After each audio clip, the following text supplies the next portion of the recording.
Mga may init na bagong balita, mga balitang dapat mong malaman ngayong umaga. GV Balita Express. GV Balita Express. Mga balitang kinalap ng buong puwersa ng GV 99.9 Batangas. GV Balita Express. GV Balita Express. Mga balita sa loob at labas ng Timog Katagalugan. GV Balita Express. GV Balita Express. Narito na ang GV Balita Express. Magandang umaga mga ka-vibes. Kayo ay nakatutok sa GV Balita Express sa programang Good Vibes Morning. Kasama po ako, DJ Frankie, at kasama rin natin sa kabilang linya, DJ Joey Boy, upang maghatid ng pinakabagong balita, keeping you GV informed, GV aware, and GV updated. Muli, ito po ang GV Balita Express. oras natin ngayon, 6:48 AM on the clock, Philippine Standard Time. Hatid ng Unilab, 80 years ng alagang Unilab. Yan. At dako na tayo sa headlines balita. Halos 6.8 trillion national budget na ipasa na sa ikalawang pagbasa ng Senado. PNP, suportado ang pagkakaroon ng reward para sa mas mabilis na maaresto si Zaldico. ICI, kulang sa pondo at batas. Treasure Office ng Naik Municipal Hall pinasok ng magnanakaw. Dambuhalang saltwater crocodile na huli ng mga residente sa Bataraza, Palawan. Lola, patay sa hit and run sa Mulanay, Quezon. Lugar na nakataas ang signal number 1 dahil kay Bagyong Wilma na dagdagan pa. At isdang galunggong, patuloy ang pagtaas ng presyo sa merkado. Para sa detalye ng balita, halos 6.8 trillion national budget na ipasa na sa ikalawang pagbasa sa Senado. Para sa detalye ng balita, DJ Joey Boy, pasok. DJ Frankie, na ipasa na ng Senado sa ikalawang pagbabasa ang panukalang 6.793 trillion pesos national budget para sa taong 2026. Matapos ang mahabang interpellation ni Senate Minority Leader Alan Peter Cayetano, ay tuluyang naipasa sa ikalawang pagbasa ang General Appropriations Bill bago mag-alas 6 ng gabi nitong Huwebes, Disyembre 4. Target ng Senado na maipasa ang budget sa ikatlo at huling pagbasa sa Disyembre 9. Pagkatapos nito ay isasagawa ang bicameral deliberation sa susunod na linggo. Magugunitang nagkaroon ng mga pag-ambyenda sa ilang bahagi ng national budget gaya ng pagbabawas sa foreign assisted projects, pagdagdag sa National Disaster Risk Reduction and Management Fund at pagbabalik ng 4Ps program sa National Expenditure Program o NEP level sa halagang 11.17 billion pesos. Para sa GV Balita Express, ito si DJ Joey Boy sa GV 99.9, your good vibe. PNP, suportado ang pagkakaroon ng reward para sa mabilis na maaresto si Zaldico. Para sa detalye ng balita, suportado ng Philippine National Police o PNP ang planong pagpapalabas ng reward money para sa agarang pagkaaresto kay dating Ako Bicol Party List Representative Zaldico. Ayon kay Acting PNP Chief Lieutenant General Jose Melencio Tates Jr., patuloy ang kanilang pakikipag-ugnayan sa iba't ibang ahensya gaya ng Department of Interior and Local Government o DILG at Office of the President para sa pagsasaayos ng pag-aresto kay Ko. Dagdag pa nito na gagawa muna sila ng formal na rekomendasyon sa reward scheme at nakatuon sila sa pag-aresto kay Ko. Ang nasabing reward ay makakatulong sa komunidad para ituro ang kinaroroonan ni Zaldico.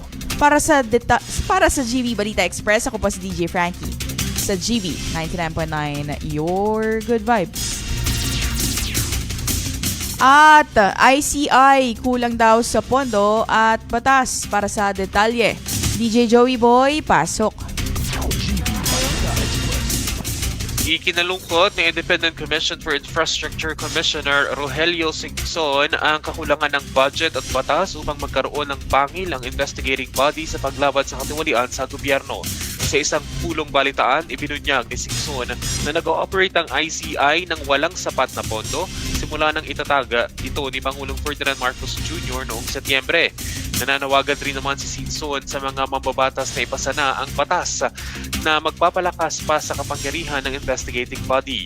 Ani Singson na dati ring kalihim ng Department of Public Works and Highways o DPWH, sa kasalukuyan ay may mga legal na limitasyon na kinakaharap ang komisyon sa kasalukuyang forma nito.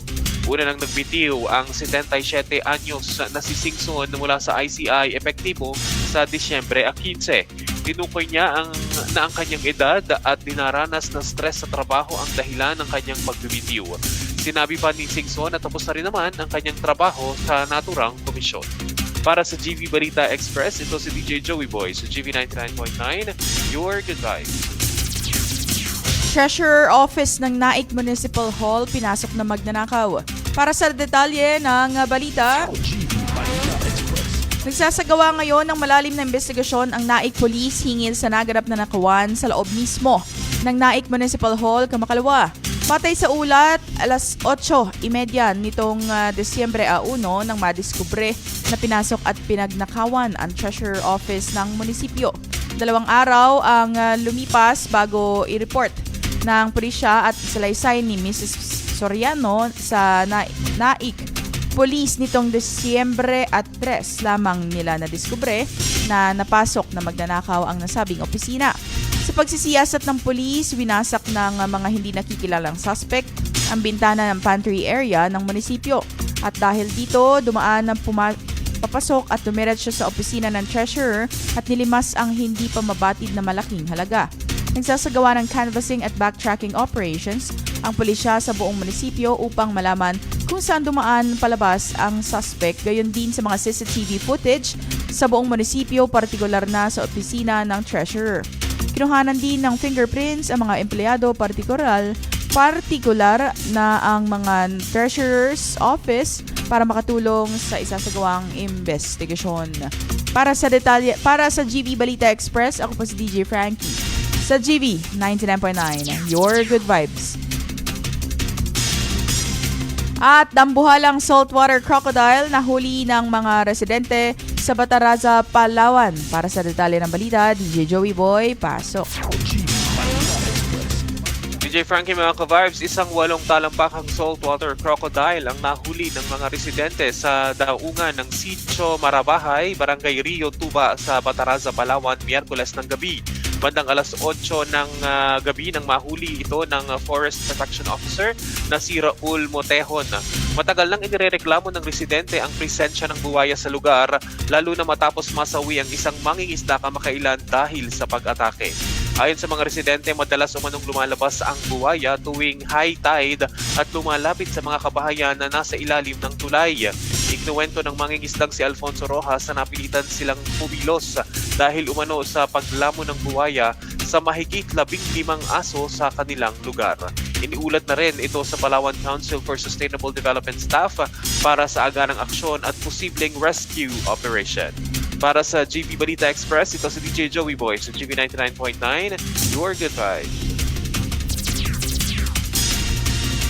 Lola patay sa hit and run sa Mulanay, Quezon. Para sa detalye ng balita, nasawi ang isang lola matapos masagasaan ng hindi pa matukoy na sasakyan sa Barangay Cambalo, Mulanay, Quezon, kamakailan. Batay sa pulisya, naglalakad ang biktima na kilalang alias na si Sophie at natagpuan ng patay malapit sa gas station sa Barangay San Isidro. Wala pa nakukuhang saksi sa insidente, ngunit umaasa ang pamilya at lokal na opisyal na matukoy ang sasakyan at driver sa pamamagitan ng CCTV. Sa ngayon, nagpapatuloy ang investigasyon ng Mulanay Police. Para sa GV Balita Express, ako po si DJ Frankie sa GV 99.9, your good vibes. At lugar na nakataas ang signal number 1 dahil kay Bagyong Wilma na dagdagan pa. Para sa detalye ng balita, DJ Joey Boy, pasok. DJ Frankie, mga ka-vibes, nadagdagan pa nga ang bilang ng mga lugar na inilagay o itinaas sa signal number 1 dahil sa Bagyong Wilma. Ayon sa Philippine Atmospheric, Geophysical and Astronomical Services Administration o PAGASA, na napanatili ni Bagyong Wilma ang lakas nito habang ito ay patungo sa timog bahagi ng bansa. Nakita ang sentro ng bagyo na may layong 480 kilometers silangang bahagi ng Katarman, Northern Samar. May taglay itong lakas na hangin na aabot sa 45 kilometers per hour at pagbugso na hanggang 55 kilometers per hour. Ang mga lugar na signal number 1 ay kinabibilangan ng mga bayan sa Masbate, Northern Samar, Eastern Samar, Biliran, Leyte, Southern Leyte, ilang mga bayan sa Cebu kasama na ang Bantayan at Camotes Island, mga bayan ng Bohol, Negros Occidental, Surigao del Norte kasama na ang Siargao at Bukas Grande Islands, mga bayan sa Dinagat Islands, Surigao del Sur at ang mga bayan sa Agusan del Norte. Inaasahan na maglalandfall ang bagyo sa Eastern Visayas o Dinagat Islands sa gabi ng Biyernes, Disyembre 5 o sa Sabado ng umaga, Disyembre 6. Sa araw naman ng Linggo o Lunes ng umaga ay iikot ang bagyo sa Sulusi at dadaan sa Northern Palawan. Para sa GV Balita Express, ito si DJ Joey Boy sa GV 99.9, Your Good Vibes. Isdang galunggong patuloy ang pagtaas ng presyo sa merkado. Para sa detalye ng balita, GV Balita Express. pinayuhan ni Agriculture Secretary Francisco Chu Laurel Jr. nitong Miyerkules ang mga mamimili ng pumili ng alternatibong isda o manok dahil sa pagtaas ng presyo ng galunggong, sanhi ng kakulangan sa pandaigdigang supply. Ang imported na galunggong sa Metro Manila ay nagkakahalaga ng 280 to 350 pesos kada kilo, habang ang lokal na galunggong ay nasa 300 to 400 pesos kada kilo. Mataas din ang presyo ng alumahan, umaabot na sa 300 to 450 pesos kada kilo. Inaasahan niyang bababa ang presyo sa 230 to 250 pesos per kilo kapag dumating na ang naantalang import shipments at sa 55,000 metric tons na aprobado na fish import. 30% lamang ang nakapasok. Sinabi din ng Department of Agriculture na kakansilahin nila ang mga hindi nagamit na SPSICs at ililipat sa mga importers na aktibong gumagamit.